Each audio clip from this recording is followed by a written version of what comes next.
Hey, what's up guys, I'm back with another Fortnite video. In this video I'll be going over 10 tips that can help you win more games in FortNite Battle Royale. Most of the tips here are for players that are already familiar with the game. So if you're new to the game, this won't be going over the basics. But of course you can still learn plenty. The first advanced tip I have for you guys is to tag airdrops. You might have seen this occasionally, where suddenly a big health bar appears somewhere in the distance.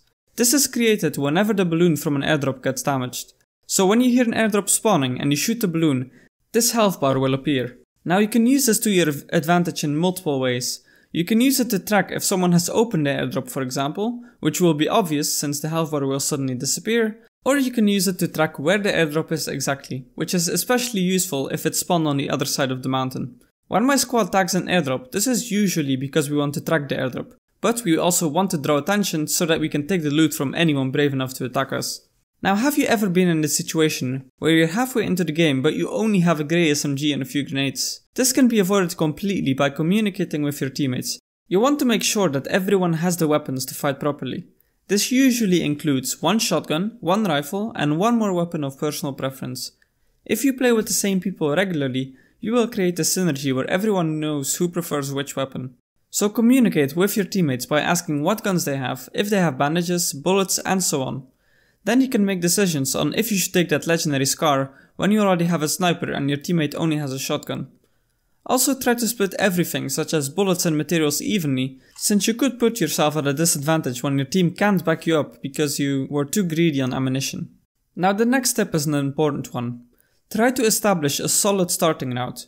What better way to gain an advantage over other people than knowing the place you drop inside out? If you drop at the same place with your team most of the time, you will automatically learn different things.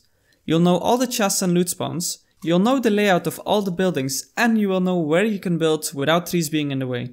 For example, when you're trying to get high ground on a building, all these things will add up to you having a knowledge advantage over your opponent, which could mean the difference between an early death and a victory royale. Now, if you and your teammates know the place inside out, you will be able to communicate fast, which brings me to my next point. Always call out the important information. When you've been dropping at the same place for a few hundred games, you will know exactly how to call out where people are. Me and my squad have names for every place on our starting route, which I'll use as an example. We have the blue house, the brick house, the small house, the broken house, and the east house. After Salty Springs, we can either go to Big Shack or to Afrika. So at the start of the game, try to call out where people are. If there's two people on top of blue house while I'm there, but I don't call it out, how do I expect my team to help me? So whenever you have knowledge of an enemy position, call either the direction they're at, which you can see from the text on top of your screen, or the place they're at. For example, small house. After that, you call out more information, such as what direction they're going and where at the location they are. For example, someone's on the roof of the brick house moving towards the east house. The next thing that I see more and more often, but not nearly enough as I should, is building something when you get shot at. If someone shoots you from behind, you should have the instant reflex to turn around and place a wall. Maybe place stairs as well, and build 3 other walls around you to make sure you don't get shot from the side. Of course you don't peek when you do this, since the whole idea is to not get shot at. When you've done this, you can determine where the enemy currently is by using your third-person view to look around without peeking. Sometimes the enemy might keep shooting, so then you can easily determine where they're shooting from by listening to the sound and looking which wall is getting damaged. Do note that if there's 4 people shooting at you at endgame when they have a lot of bullets, then it's better to just build loads of stuff in the direction they're shooting from.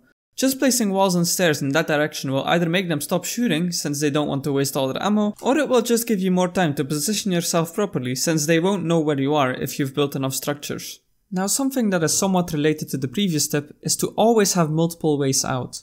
When you choose a position to build at, or you're making a building, make sure you always have multiple ways out. If you don't think about an escape plan before a fight starts, you could already be dead without even realizing it. For example, if you build a base on the edge that's touching the zone, you could get killed very easily if someone starts shooting at you with a grenade launcher, a rocket launcher, or just a load of bullets. Another thing to keep in mind when playing squads is to always stick with one person. If someone is going to push a team, make sure that at least one of you joins that person in case something goes wrong. This can also give you the advantage of being able to catch people off guard by flanking. If you are in 2 groups of 2 people and one group is being attacked, depending on where they're being attacked from, you can down people from an angle they don't expect gunfire from, giving you the squad advantage. The next tip I have is to only peek with a purpose. This happens less in duels and squads, but I see it all the time in 50 vs 50. People are just looking around trying to spot someone, or they're spamming bullets into a building while there's enemies everywhere. So whenever you peek, make sure that you know what you're gonna shoot and stop peeking in time. Because if you peek for too long, someone can line up the perfect shot on you, which could turn into a loss. Another important thing that comes mainly with practice is knowing when to engage. Know how good you are at building and shooting before you engage someone. I'll explain this with a few situations. Let's say you're outside the white circle and the blue is starting to come in. When there's people running in front of you that haven't spotted you yet, it's usually better not to engage them unless you have a good reason. Because if you start a fight and you can't finish the fight in time, the blue will be on top of you. And when this happens, the enemy will have the advantage over you, since they could just build and run to the zone, or they could just build and shoot you since they know that you have to run. For the next example, let's say that you're in a 4v4 fight. You manage to down 2 or 3 people from a distance. What I would do is move in with one of my teammates, pushing them and building above them to just make quick work of them with a shotgun or a rifle. While we do this, the other 2 people can give cover whenever one of them peeks, or they can give us information about what the enemy is doing. Because of that, me and my teammate can make better decisions on how to engage the enemy. This also brings me to my next point. Don't be scared to fight. The only way you can get better at fighting is by doing it. With fighting, I don't mean just shooting them and trying to have more luck and RNG. What I mean is everything about it. Building quickly to block shots such as a rocket launcher or someone pushing with a shotgun, or sniping moving targets and so on. I've been dropping in Salty Springs myself for 700-ish games, which has improved my fighting skills a lot since me and my squad win that fight 80% of the time, no matter how many people drop there. Some things I see sometimes is people cornering themselves. Once people are coming to your building, instead of fighting them, you could go sit inside the building in a corner. Now all this does is put you at a disadvantage. If someone has grenades, they can easily kill you by just throwing it in there without even having to come on line of sight. If they don't, then they can just destroy the roof by being out of line of sight while doing jump shots with a pump, which will usually just result in you dying, because headshots are way easier to hit from high ground than they are from low ground. The next tip I have is to never sit in the same building as your teammates. This point also overlaps a bit with the previous points, which is to not corner yourself. If you have a massive base, of course, this doesn't matter that much, but if you have a 1x1 or a 2x2 base, you will just be blocking each other, which can result in a death from a sniper, or someone can just throw one well-placed grenade and it's game over. The last thing you should remember is to just be confident in practice. You can watch every single guide you can find, but if you don't put it into practice, then none of it matters. I hope you guys enjoyed the video. If you did, please leave a thumbs up and subscribe, it means so much to me. Also remember that I stream Fortnite most days of the week, starting from 8 o'clock Central European time.